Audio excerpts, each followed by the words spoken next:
ಆಗಿದೆ? ಒಂದ್ ತಿಂಗಳ ಮೇಲೆ ಒಂದು ಬರ್ತಾನೆ ಇಲ್ಲ. ಎಲ್ಲ ಬರೀ ಆ ಕಡೆ ಮಾತ್ರ ಬೀದಿ ಮಾತ್ರ ನೀರು ಬಿಡ್ತಾರೆ, ಈ ಕಡೆ ಒಂದ್ ನೀರು ಬರ್ತಾನೆ ಇಲ್ಲ. ಏನ್ ಪ್ರಾಬ್ಲಮ್ ಏನು? ತಿಂಗಳ ಆಯ್ತಾರೆ, ಒಂದೊಂದು ಟ್ರಾಪ್ ಬರ್ತದೆ ನೀರು. ನಮ್ಮ ಹೋಗಿ ಪಿಡಿಎಫ್ ಕಂಪ್ಲೇಂಟ್ ಮಾಡ್ರ ಏನ್ರಿ ಮಾಡಿದ್ರಾ? ನೀರು ಸಮಸ್ಯೆ ಇದೆ ಗೋಳ. ಈ ಸಿಂಗರಮರಳ್ಳಿ ಯಾವತ್ತೋಡು ಇದೆ ಗೋಳ ನೀರು. ಸಿಂಗರಮಾರನಹಳ್ಳಿಯಲ್ಲಿ ನೀರಿಗೆ ಹಾಹಾಕಾರ. ಇದು ಈಗಿನ ಪರಿಸ್ಥಿತಿಯಲ್ಲ. ಇಂದಿನಿಂದಲೂ ಸಿಂಗರಮಾರನಹಳ್ಳಿಯಲ್ಲಿ ಕುಡಿಯುವ ನೀರಿನ ಸಮಸ್ಯೆ ಇತ್ತು. ಇತ್ತೀಚೆಗಂತೂ ಅದು ಹೇಳತೀರದಾಗಿದೆ. ಬಿರು ಬಿಸಿಲಿನ ಹೊಡೆತಕ್ಕೆ ಕೊಳವೆ ಬಾವಿಗಳು ಬತ್ತಿ ಹೋಗಿವೆ. ನೀರಿನ ಅಭಾವದಿಂದ ಸಿಂಗರಮಾರನಹಳ್ಳಿಯ ಜನ ತತ್ತರಿಸಿ ಹೋಗಿದ್ದಾರೆ. ಜನಪ್ರತಿನಿಧಿಗಳು ಕಾಣೆಯಾಗಿದ್ದಾರೆ. ತಾಲೂಕು ಆಡಳಿತ ಕೈಚೆಲ್ಲಿ ಕುಳಿತಿದೆ. ಗ್ರಾಮ ಪಂಚಾಯಿತಿ ಅಭಿವೃದ್ಧಿ ಅಧಿಕಾರಿ ಕಣ್ಣಿದ್ದು ಕುರುಡರಾಗಿ, ಕಿವಿಯಿದ್ದು ಕಿವುಡರಾಗಿ, ಬಾಯಿದ್ದು ಮೂಕರಾಗಿದ್ದಾರೆ.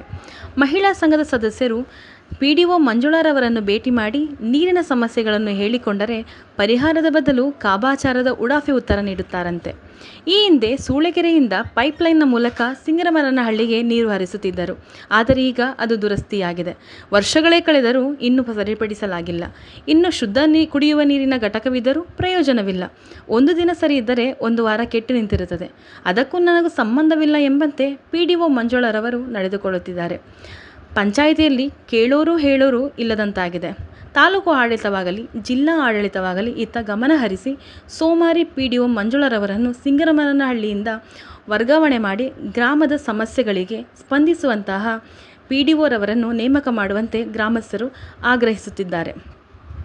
ಕೂಡಲೇ ವರ್ಗಾವಣೆ ಮಾಡದಿದ್ದರೆ ಪಂಚಾಯಿತಿ ಕಚೇರಿಗೆ ಬೀಗ ಜಡಿದು ಪ್ರತಿಭಟಿಸುವುದಾಗಿ ಗ್ರಾಮಸ್ಥರು ಎಚ್ಚರಿಕೆ ನೀಡುತ್ತಿದ್ದಾರೆ.